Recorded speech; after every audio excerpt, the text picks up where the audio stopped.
ಬೆಂಗಳೂರಿನಲ್ಲಿ BMTC bus ಚಾಲಕರ ಚೆಲ್ಲಾಟ ಜೋರಾಗ್ತಾ ಇದೆ. ಎರಡು ಬಿಎಂಟಿಸಿ ಬಸ್ಗಳ ನಡುವೆ ಪೈಪೋಟಿ ಏರ್ಪಟ್ಟಿದೆ. ಓವರ್ಟೇಕ್ ಮಾಡೋಕೆ ಹೋಗಿ ಎರಡು ಬಸ್ ಅಪಘಾತ ಆಗಿದೆ. ಬಸ್ನಲ್ಲಿದ್ದಂಥ ಪ್ರಯಾಣಿಕರಿಗೆ ಸಣ್ಣ ಪುಟ್ಟ ಗಾಯಗಳಾಗಿವೆ. ಓವರ್ಟೇಕ್ ವೇಳೆ ಬೈಕ್ ಸವಾರರಿಗೂ ಬಸ್ ಡಿಕ್ಕಿ ಆಗಿದೆ.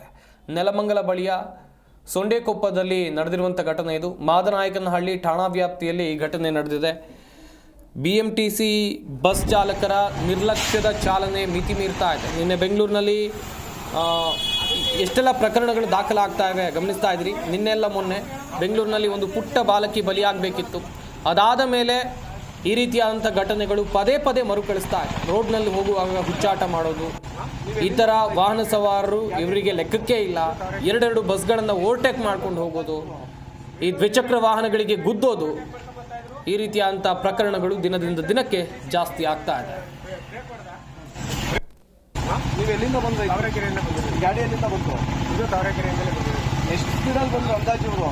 ಸ್ಪೀಡ್ ಅಂದ್ರೆ ಎರಡು ಗಾಡಿನೂ ಓವರ್ಟೇಕ್ ಮಾಡ್ಕೊಂಡು ಬರ್ತಾ ಇದ್ರು. ಫಸ್ಟು ಫ್ರಂಟಲ್ಲಿರೋ TC ಗಾಡಿ ಬ್ರೇಕ್ ಹೊಡೆದ್ಮೇಲೆ ಇವರು ಹಿಂದೆ ಇವರು ಸ್ಪೀಡಲ್ಲಿದ್ರು, ಇವರು ಬ್ರೇಕ್ ಹೊಡೆದ್ರು. ನಿಮ್ಗೆ ಏನಾಗಿದೆ? ನಮಗೆ ಸ್ವಲ್ಪ ಕಾಲೇಟ್ ಆಗಿದೆ. ಗಾಡಿ ಊಸ್ತಾಗೈತಲ್ಲ. ಮುಂದೆ ಫ್ರಂಟ್ ಎಲ್ಲ ಗಾಡಿ ಹೊಡೆದೋಗಿರೋದು ನಿಮ್ದೇನ? ಒಳಗಡೆ ನೀವು ಬಂದಾಗ ಎಷ್ಟು ಜನ ಬರ್ಕೊಂತ ಇದ್ರು ಪ್ಯಾಸೆಂಜರು? ಸುಮಾರು ಜನ ಇದ್ರು, ಒಂದು 60-70 ಜನ ಇದ್ರು ಅನಿಸ್ತದೆ. ಗಾಡಿ 60-70 ಜನ ಇದೆ ಇದರಲ್ಲಿ. ಎಷ್ಟು ಜನ ಗೇಟ್ ಆಗೈತೆ? ಅದರಲ್ಲಿ ಒಂದು ಇಬ್ಬರಿಗೆ ಯಾರಿಗೋ ಸ್ವಲ್ಪ ಗೇಟ್ ಆಗಿದೆ. ಒಂದು ಹುಡುಗಿ ಮಾತ್ರ ಮೂಗಲ್ಲಿ ಬ್ಲಡ್ ಬರ್ತಾ ಇದೆ. ಏನು ನಿಮ್ಮ ಹೆಸರು? ಶಿವಕುಮಾರ್ ಅಂತ. ಯಾವ ಊರು ನೀವು? ತಾವರೆಕೆರೆ. ನೀವು ಎಲ್ಲಿಂದ ಬಂದ್ರಿ? ತಾವರೆಕೆರೆಯಿಂದ ಬಂದಿದ್ದೀವಿ. ಗಾಡಿ ಎಲ್ಲಿಂದ ಬಂತು? ಇದು ತಾವರೆಕೆರೆಯಿಂದಲೇ ಬಂದಿದ್ದೀವಿ. ಎಷ್ಟು ಸ್ಪೀಡಲ್ಲಿ ಬಂದ್ರು ಅಂದಾಜು ಇವರು?